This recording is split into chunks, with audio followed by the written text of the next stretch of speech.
കീം പ്രതിസന്ധിയിൽ പ്രതിഷേധിച്ച് മന്ത്രി ആർ ബിന്ദുവിന് നേരെ കരിങ്കൊടി. ഇരിങ്ങാലക്കുടയിൽ വെച്ചാണ് ABVP പ്രവർത്തകർ കരിങ്കൊടി കാണിച്ചത്.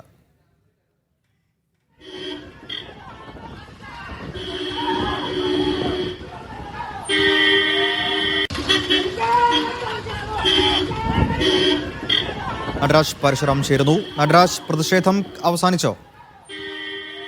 കീം വിഷയത്തിൽ സർക്കാരിന്റെ നടപടി തെറ്റിപ്പോയെന്നും സർക്കാരാണ് കീം പ്രതിസന്ധിക്ക് ഉത്തരവാദിയെന്നും പ്രതിപക്ഷം ആരോപിക്കുന്ന സാഹചര്യത്തിലും സർക്കാർ മികച്ച രീതിയിൽ നടത്താനാണ് ഉദ്ദേശിച്ചതെന്ന് സർക്കാർ വിശദീകരിക്കുന്ന സാഹചര്യത്തിലുമാണ് ഇന്ന് ഇരിങ്ങാലക്കുടയിൽ വെച്ച് ഉന്നത വിദ്യാഭ്യാസ മന്ത്രി ആർ ബിന്ദുവിനെതിരെ കരിങ്കൊടി പ്രതിഷേധം കണ്ടത്. ABVP പ്രവർത്തകരാണ് കരിങ്കൊടി കാണിച്ചു പ്രതിഷേധിച്ചത്. സംസ്ഥാന ജോയിന്റ് സെക്രട്ടറി S. അക്ഷയ്, ജില്ലാ സെക്രട്ടറി യദുകൃഷ്ണൻ എന്നിവരുടെ നേതൃത്വത്തിലായിരുന്നു പ്രതിഷേധം.